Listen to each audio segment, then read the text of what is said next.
lot of things that I think they wanted to say that I was waiting on them to say, but they didn't, so to speak, say. So I think I might say a little bit of it.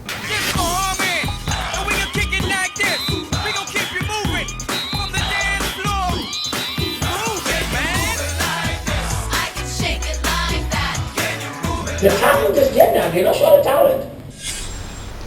Isaiah Taylor, leader of the Bahamian, and I helped to revolutionize the Bahamian music.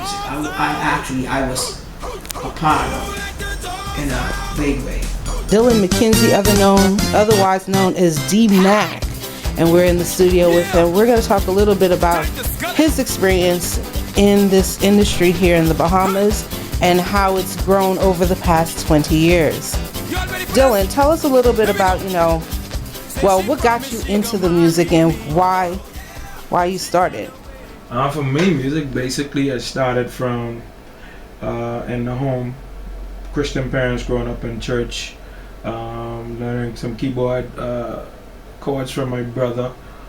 From then, family devotions, going in on a Sunday, playing keyboards and stuff, going into church, playing for the what you would call Sunday school, and then eventually into the youth choir, evolving with my talent and my talent moving on, and then gradually going into playing for like the big choirs and all the churches and stuff.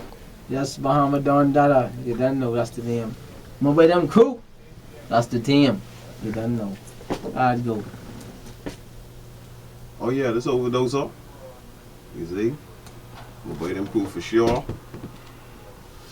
We live. Yeah, Bigger T. You know how we used to do it. Flush it! All right, so Biggity, tell us a little bit about Mabaitam and how long Mabaitam has been doing music here in the Bahamas. Well, we've been in the game now for almost 20 years, like 17.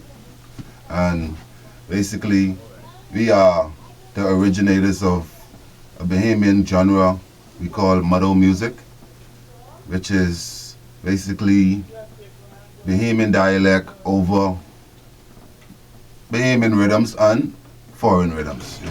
We try to make sure everything we do, we have we involve our culture in it, Bahamian culture that is. So, by then we represent every Bahamian individual because all us is Mabayam. All us had that name for me was babies, Mabay. So, we represent I will never die, this my testimony. I Bigger T, testify. Food and gas, sky high, hustling to get by. They got me funding the war, and that's why I prophesy. My lights out, tell the government reconnect my supply. In the Bahamas, we know because we are the epitome of trapping. Smugglers we are, responsible for getting it all the way to y'all. Been a part of the rock group called Mabaitam back in the day. Worked my way into radio. Started with 184. The little thing with Tans in and the crew, Africa, you know about that. Something we did for the Tans. Was then hired by 100 Jams. What defines Bahamian culture? Well, number one, just being born here.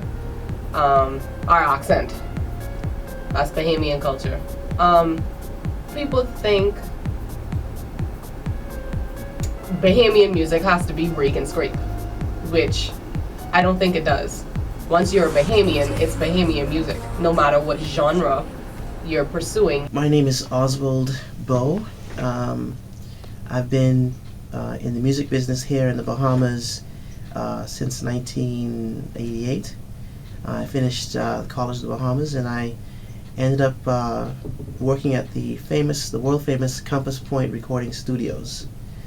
And there I met many of the world's greatest artists, and I got to work hand in hand with them. It's funny that, you said a Bahamian hip hop and reggae artist because ain't nobody know yet, but I just do rake and scrape. Feels good to do it too. I like to look at myself as just a Bahamian artist, musician, songwriter. I've been doing it since 1995. Irish lady, a Bahamian father. I was born here, raised here, grew up here, learned the streets here, learned a lot of things here. Ended up going to the States, which is typically what most, during the teenage years would do, to the school and all that. I'm a music producer, I'm a songwriter, father of two.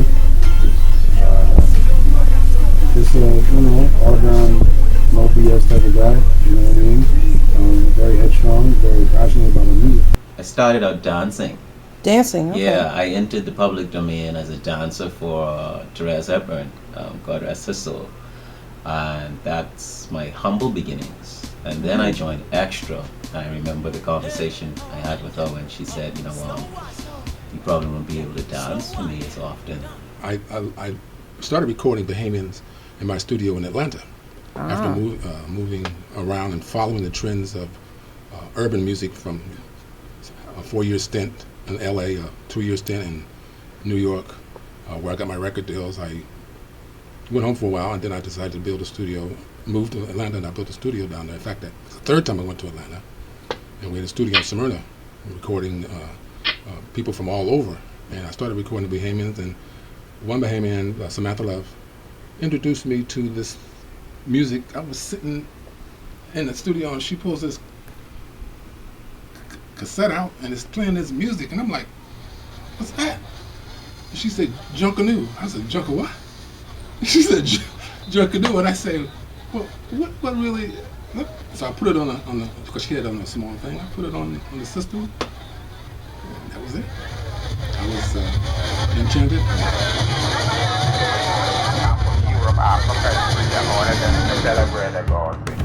Well, I've been a quote-unquote full-time musician since 1982.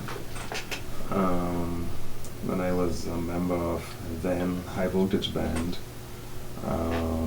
which evolved into being Bahamian. As most people know, the new Bahamian is the Who Let the Dogs Out crew. But I'm a founding member of the original Bahamian. So I became a full-time musician in 1982. I've been a musician all my life because I've been involved in playing music somewhere from a child, but quote-unquote professional musician from 1982, and I've been involved in the fight for the preservation of the true Bahamian sound, and also I've been a producer of a number of the local artists that are around, so it's safe to say that I've pretty much been involved. I am the eldest of 4 children of the former Prime Minister of the Bahamas, Sir Lyndon Pinling. I'm married with 4 children. I'm an attorney by profession. I guess some people say a musician by profession as well, but it's actually my hobby, and I've been doing it ever since I was 8 years old. So I'm quite relaxed and quite happy when I perform and when I play. It's all I've been doing since I was a kid. Who let the loose? Cause I'm hanging them out there and it's so easy. The road foolproof. See, I'm a loose goose. So when you take your best shot at me, there really ain't a lot of things that we stick to and force it to be our culture and make it stay that way. So people don't really know what to hold on to and to take with them. Like I was just having a conversation today with the fact that people sell a lot of shirts that says Hey Man downtown. Like I don't remember Hey Man being a Bahamian saying.